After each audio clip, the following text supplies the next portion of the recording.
Oke, buat teman-teman yang pakai iPhone dan Mac atau MacBook atau yang berencana pakai kombinasi dua device ini, nah di video kali ini gue akan share ke teman-teman fitur ekosistem Apple apa aja yang bisa kalian pakai kalau punya kombinasi iOS dan macOS, dan gimana cara settingnya supaya kalian benar-benar bisa manfaatin ekosistem Apple. Sebagai catatan, fitur-fitur ini nggak harus menggunakan iPhone atau Mac terbaru, tapi yang penting menggunakan OS terbaru yaitu iOS 18 dan macOS Sequoia. Oke, yang pertama kita ke salah satu fitur ekosistem Apple yang paling basic dulu, yaitu AirDrop. Jadi fitur AirDrop ini fungsinya buat transfer data bisa berupa dokumen, foto, video, dan sebagainya dari iPhone ke Mac atau sebaliknya secara wireless. Yang penting make sure aja kedua device kalian udah nyalain fitur AirDrop, bisa dari Control Center biar lebih cepat, atau dari setting AirDrop di bagian General, terus juga menggunakan Apple ID yang sama, lalu Wi-Fi dan Bluetooth-nya juga aktif. Nah, kalau kalian cek di bagian setting AirDrop, ini ada beberapa setting yang perlu kalian tahu. Untuk pengaturan di bagian atas ini yang namanya Receiving Off, ini fungsinya buat atur device kalian supaya nggak bisa terima file AirDrop dari device lain. Terus yang Context Only ini fungsinya buat atur supaya cuma bisa terima AirDrop dari device lain yang informasi kontaknya ada di device kalian. Nah, kalau dari website Apple untuk yang Context Only ini kalian perlu punya email Apple ID atau nomor HP device yang satunya lagi. Tapi kalau misalnya teman-teman merasa, aduh ribet banget nih harus save kontaknya dulu. Nah, kalian tinggal nyalain aja setting yang everyone for 10 minutes. Jadi AirDrop kalian bisa dilihat orang lain selama 10 menit, tapi tenang aja, bukan berarti orang random bisa asal kirim file ke kalian, karena untuk yang setting everyone ini perlu persetujuan kalian dulu sebelum bisa terima filenya. Lalu kalau kita lanjut di bawahnya lagi yang setting bringing device together, ini fiturnya seperti fitur name drop di iOS 17 buat ke sesama iPhone, yang bisa buat kirim file, kontak, foto, cukup dengan deketin kedua iPhone. Dan setting yang terakhir yang namanya Use Cellular Data, ini fungsinya supaya kalian bisa tetap kirim file ke device lain walaupun berada di luar jangkauan AirDrop dengan menggunakan kuota internet kalian. Tapi sebagai catatan, buat pakai fitur ini mulainya tetap harus menggunakan koneksi Wi-Fi dulu ya, baru kalau misalnya kalian mau pindah tempat yang berada di luar jangkauan AirDrop, nah itu baru kalian akan tetap bisa kirim file tapi menggunakan kuota internet. Nah, kalau dari pengalaman gue menggunakan ekosistem Apple, fitur AirDrop ini cukup reliable sih menurut gue.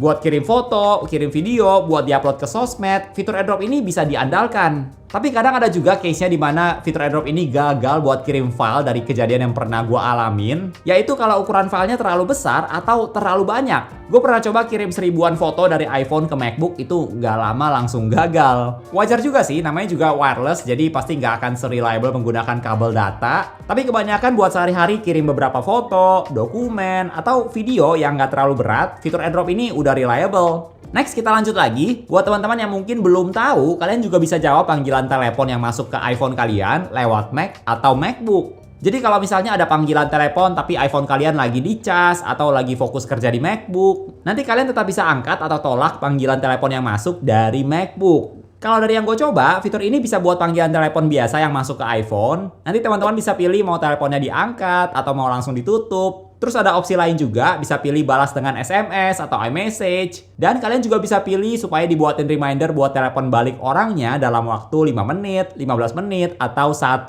jam. Buat pakai fitur ini, make sure kalian nyalain settingnya dulu di aplikasi phone yang di settings dan nyalain fitur calls on other devices. Terus iPhone dan MacBook kalian harus menggunakan Apple ID yang sama dan terhubung ke jaringan Wi-Fi yang sama. Nanti pas kalian angkat teleponnya, otomatis bakal pindah menggunakan mikrofon MacBook atau bisa juga mikrofon dari monitor atau headphone kalian, jadi nggak akan pakai mikrofon di iPhone. Kalau untuk SMS yang masuk ke iPhone juga bisa ditampilin di MacBook atau Mac seperti ini, tapi teman-teman perlu nyalain dulu settingnya di pengaturan aplikasi Messages, terus ke bagian Text Message Forwarding, dan nyalain setting buat MacBook kalian. Nanti teman-teman bisa langsung buka SMS yang masuk, dan kalau mau balas SMS atau iMessage-nya dari Mac, itu juga bisa banget.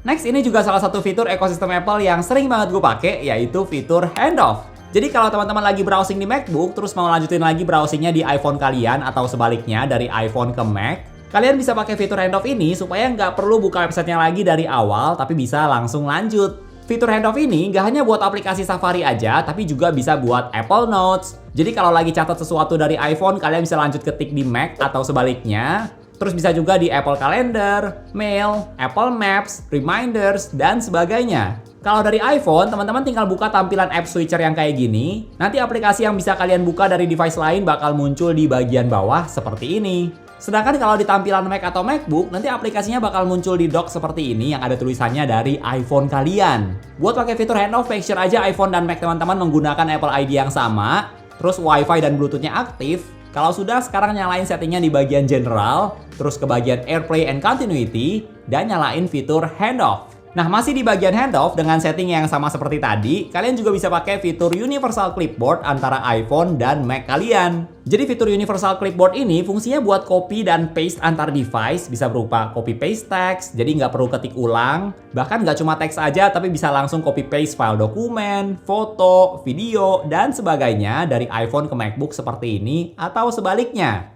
Misalnya mau copy paste foto dari MacBook ke iPhone, tinggal langsung copy dari Finder MacBook dan paste ke aplikasi files di iPhone atau Apple Notes juga bisa. Jadi gampang banget. Fitur Universal Clipboard ini penting banget menurut gua dan sangat memudahkan karena kadang kalau misalnya teman-teman ada yang tanya link aksesoris apa atau link gadget apa, nanti gue bisa copy linknya dulu dari iPhone, dari aplikasi third party, dan bisa langsung paste di MacBook kalau misalnya lagi pakai MacBook. Jadi gampang banget. Dan ya fitur ini nggak cuma bisa buat aplikasi Apple aja, tapi bisa dibilang di semua aplikasi yang bisa copy dan paste. Next kita lanjut lagi, buat teman-teman yang lagi pakai MacBook terus mau pakai iPhone tapi iPhone-nya lagi dicas, nah tenang aja, kalian tetap bisa pakai iPhone kalian langsung dari Mac atau MacBook dengan menggunakan fitur iPhone Mirroring. Fitur ini fitur yang agak baru, adanya sejak macOS Sequoia. Jadi Mac kalian bakal ada aplikasi iPhone Mirroring seperti ini. Nah, pertama-tama pas buka aplikasi ini nanti kalian perlu daftarin iPhone kalian dulu, tinggal diikutin aja langkah-langkahnya. Kalau sudah, nanti teman-teman perlu unlock pakai Touch ID atau password Mac kalian. Terus kalau misalnya udah, make sure iPhone kalian juga harus dalam kondisi lock screen. Dan kalian bisa langsung akses iPhone kalian dari Mac atau MacBook. Dari yang gue coba bisa dibilang bisa buat aplikasi apa aja sih. Mau buka aplikasi yang nggak ada di macOS bisa. Mau nonton YouTube itu juga bisa. Bahkan mau buka games pun juga bisa loh. Cuma gue agak kurang rekomendasiin sih kalau misalnya mau pakai fitur iPhone Mirroring buat main games karena kebanyakan games yang ada di iPhone itu kan base-nya touchscreen.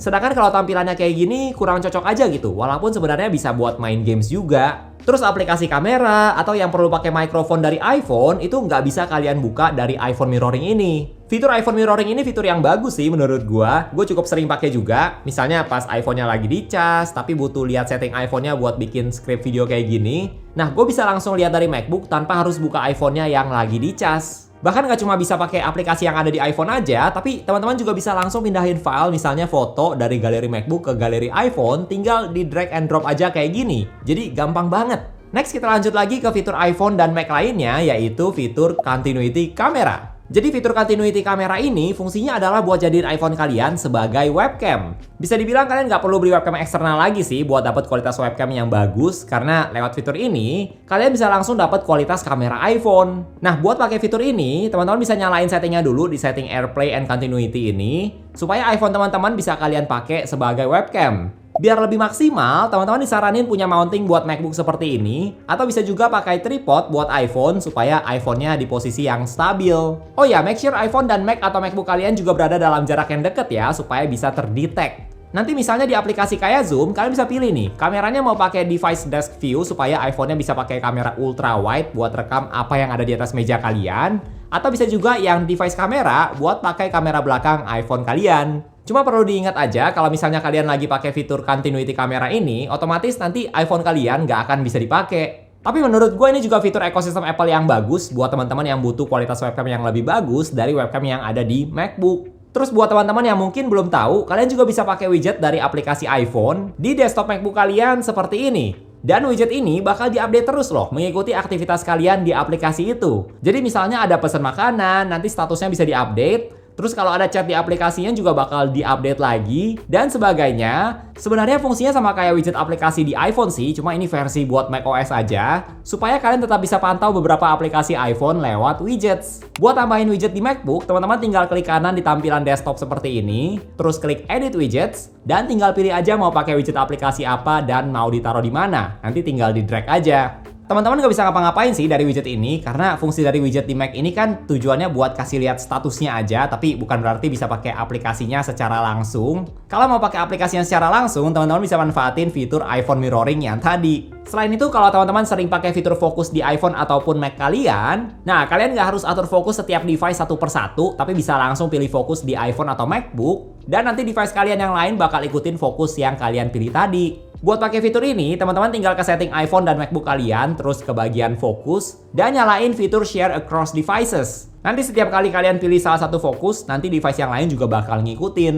Tapi memang kadang ada case di mana kalian mungkin nggak mau semua device kalian punya fokus yang sama. Nah, kalau misalnya kayak gitu, teman-teman tinggal matiin setting share across devices supaya fokusnya ini bisa berbeda-beda. Nah, nggak cuma itu aja, Apple Notes di MacBook kalian juga punya fitur spesial kalau misalnya kalian juga punya iPhone. Jadi kalau teman-teman klik icon ini, kalian bisa trigger iPhone kalian buat buka kamera, dan pas udah foto, nanti hasil fotonya bakal langsung masuk ke Apple Notes di MacBook kalian kayak gini. Fitur ini nggak cuma buat foto aja, tapi juga bisa untuk scan dokumen, bahkan untuk buat sketch atau sketsa itu juga bisa banget. Nanti hasilnya bakal langsung diupdate di Apple Notes MacBook kalian. Masih ada fitur lainnya lagi buat user iPhone dan MacBook, yaitu teman-teman juga bisa pakai fitur screen mirroring. Sesuai namanya, fitur ini fungsinya buat tampilin apa yang ada di layar iPhone kalian ke layar MacBook. Tapi fitur ini beda sama iPhone mirroring tadi karena kalian nggak bisa kendaliin dari Mac atau MacBook, tapi tetap harus dari iPhone-nya. Buat pakai fitur screen mirroring ini, teman-teman tinggal pakai fitur screen mirroring dari Control Center atau tinggal ditambahin aja kalau belum ada.